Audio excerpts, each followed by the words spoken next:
Hello students, आज हम discussion करेंगे टॉपिक टू ऑब्जेक्टिव्स के ऊपर है। ऑब्जेक्टिव्स मतलब कि कैपिटल और रेवेन्यू आइटम्स के बीच में हम जो डिस्टिंग्विश करते हैं उसका मेन कंसेप्ट हमने टॉपिक 1 पे पढ़ा है। तो ये ऑब्जेक्टिव्स जो है ये बोल रहा है कि सिर्फ प्रॉफिट और पोजीशन स्टेटमेंट के लिए ज़रूरी है कैपिटल और रेवेन्यू आइटम का डिस्टिंग्विश, या फिर इसका और कुछ लक्ष्य है और कुछ ऑब्जेक्टिव है।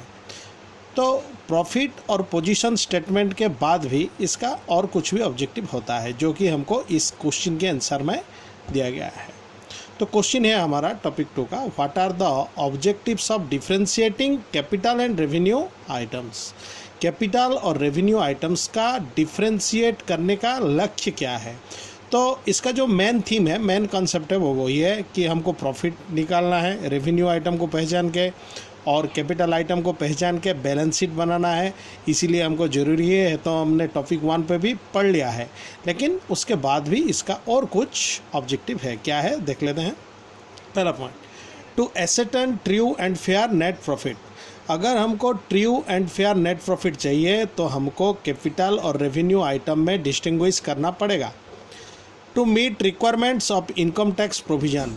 अगर इनकम टैक्स प्रोविजंस के जितने सब रिक्वायरमेंट होते हैं उसको भी अगर हमको फुलफिल करना है तो भी हमको कैपिटल और रेवेन्यू आइटम में डिफ्रेंशिएट करना पड़ेगा। To allocate depreciation at the end of accounting period. अगर हमको डेप्रिसिएशन एलोकेट करना है, मतलब हमारा जो मशीनरीज होते हैं, फिक्स असेट होते हैं, उनका जो वैल्यू होता है कुछ ना कुछ घटता है हर साल में, तो उसको हम डेप्रिसिएशन कहते हैं और वो एक रेवेन्यू आइटम की तरह होता है। तो इसीलिए अगर डेप्रिसिएशन को एलोकेट करना है तब भी हमको कैपिटल और रेवेन्यू आइटम में डिफ्रेंशिएट करना पड़ेगा। To find out true and fair position of business, जैसे कि बैलेंस शीट में हमको चाहिए कि हमारा एसेट्स कितना है, हमारा लायबिलिटीज़ कितना है, हमारा कैपिटल का पोजीशन क्या है, उसके लिए भी हमको कैपिटल और रेवेन्यू आइटम में डिफ्रेंशिएट करना पड़ेगा। To maintain record on scientific lines. Accounting जो होता है बच्चों, वो बहुत सारे अकाउंटिंग कंसेप्ट एंड कन्वेंशन के ऊपर होता है।